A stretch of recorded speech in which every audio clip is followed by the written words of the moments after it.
What's up, everybody? It's the Welding Machine coming to you guys with another video. Guys, we got some bad news once again. Got a package from our lovely people at Amazon. So my fuel pump and my generator welder keeps going out. I think it comes from me letting it sit for too long and then trying to fire it back up. So I need to actually stop letting it sit for so long. So I got to starting it up at least once or twice a week. Oh yeah, guys. So unfortunately, we got a lot of stuff going on with the truck, the generator. We got the part to fix the generator. We're gonna probably fix that here in a little bit. See if we can't get it going again. I bought two of them this time. Last time I only bought one, but I bought two this time. We're messing with the Ranger 10,000. The pump went out, the fuel pump went out again because of the lack of starting it up. I went through probably three fuel pumps. And yeah, it gets expensive. So this is what we got right here. Let me show you. All right, so we got the valve cover off. This is what the pump consists of. Here's a new one. I bought two more just in case. It's a rubber gasket that goes around the outside, and then here's the pump.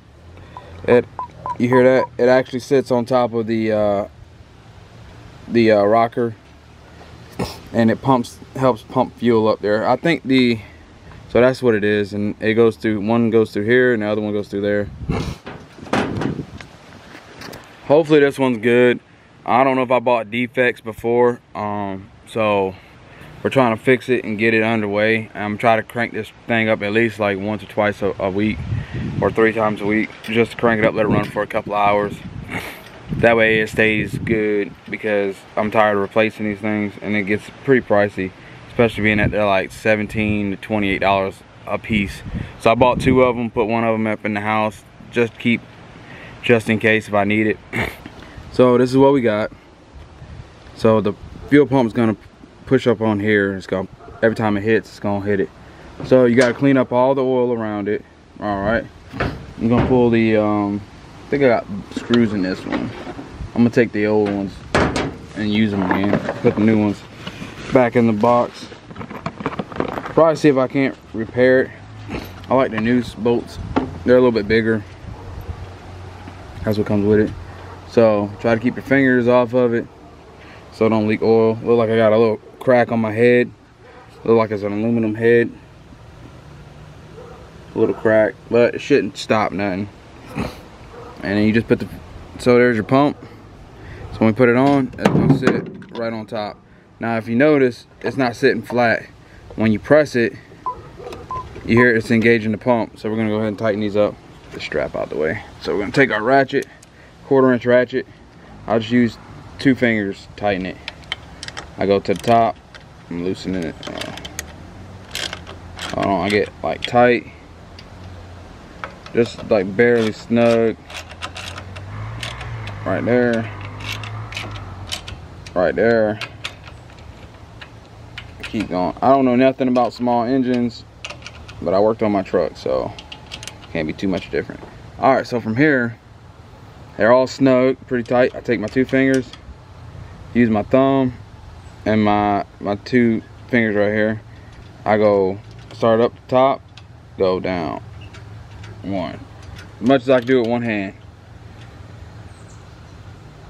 Right there.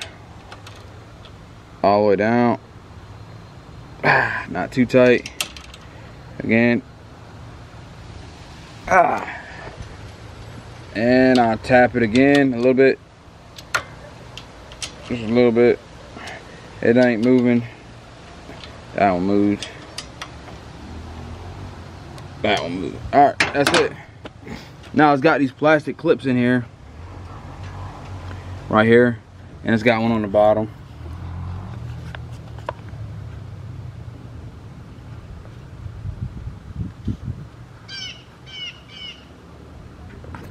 So these, it locks it in. Okay, hold on. Let me get my thing ready. So this right here, it pops in.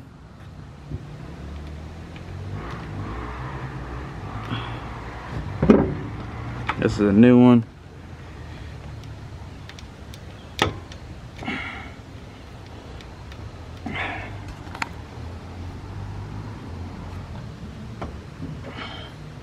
and then try to get these grooves lined up so that it really locks it in.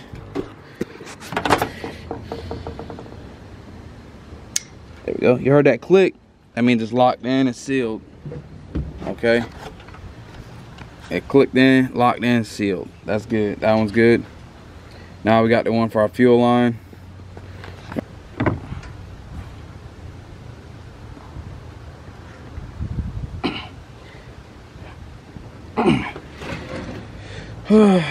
This one's gonna be a little pain in the butt.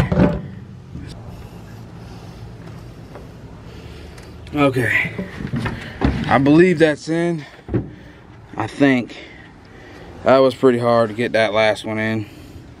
So you see, it didn't click like the top one did. I'm kind of worried that it's not in there all the way. But we'll see what happens. So from here, we got our ratchets and stuff. We're gonna put these all up. So what we're gonna do is, the way I prime my tank, I prime it, put all this stuff to the side, put my Amazon with my other fuel pump to the side, put this one inside, put all that crap in there. Don't need none of that. I just save the fuel line, or I think this has a warranty, so I'll probably send it back through a warranty. I think they do, so we'll find out about that. Put it in that box. Now we'll take my gas, which I got right here.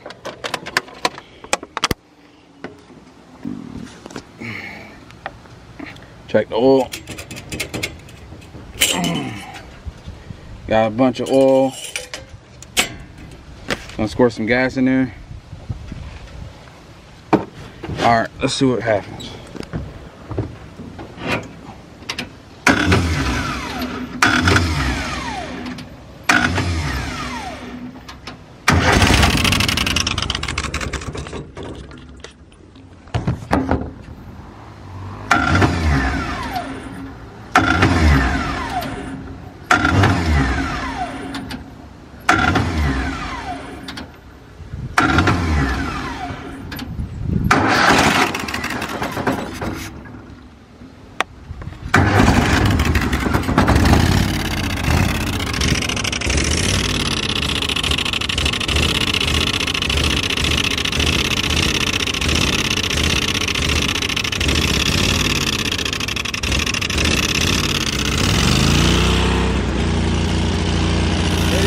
Squirt.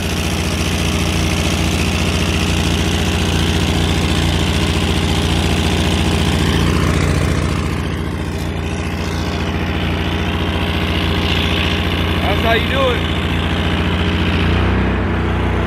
Fuel pump work. All right, y'all. So with the truck, or with the generator welder, it's getting hot. So with the generator welder, what it was is it sat for too long. It went like a month, I think, without me running it, at least once a month, and the fuel pump stopped working out. I don't know why, but I think it's like it's a rubber gasket. It's like a vacuum. So I think over time, all that pressure of probably pushing down on the fuel pump, it probably caused it to tear or leak. I don't know how that works. So we got that figured out. So now it's running. Next thing we got to do is change the starter. So that's gonna be a first with me, a starter solenoid. I'm gonna change the whole starter if I can. So y'all stay tuned, because we're gonna do that together. It shouldn't be that hard. It should be pretty easy. I think it's like $185 for the starter. So we're all gonna do this together and learn experience. Not that many videos about the Lincoln Ranger 10,000. All I see is Lincoln Ranger 8 and the other one, I think. So we're gonna do this together. If anybody's got an old machine like that, hopefully it helps you out. Everybody can do an oil change, but trying to diagnose the problem. Only reason why I knew it was the fuel pump is because when I was running it one day, it stopped, it shut off. The generator shut off by itself, and I'm like, why did it shut off? Then, you know, working on cars, if something falls dead or shuts off, it's usually either no spark, no fuel, or a bad carburetor. So I changed the fuel line, I changed the fuel, I got to change the fuel filter. And what else? I put 89 in my generator, by the way. It's better gas. It gets better run time with a different kind of gas other than 87, because 87 sucks. But yeah, guys, I mean, more videos coming soon about the Lincoln Ranger. We're gonna change the starter. We're probably gonna do, I think that's it. I mean, I'm not doing nothing crazy with it other than, you know, getting it back together and get it running. That's the main thing, to keep it running. It makes me money if it's running. If it's not running, it ain't making me no money. And then also I gotta finish my building. Now we're gonna be working on the C30 again. I got a lifter tap. Tighten all the lifters down the first time the right way. I got on the gas about 60, 65, and then it started tapping. So I'm thinking that the stud my rockers are on, the bolt backed off. We put blue Loctite on it to keep it down, but I'm gonna check here in a little bit just to see which one's tapping. Hopefully we can fix it and get the dually back on the road. That shouldn't take that long to fix it. It's more of an easier process. I'm gonna go grab this tripod stand thing real quick. We'll be right back, guys. Stay tuned. This has been the Welding Machine. And action. So thanks for watching.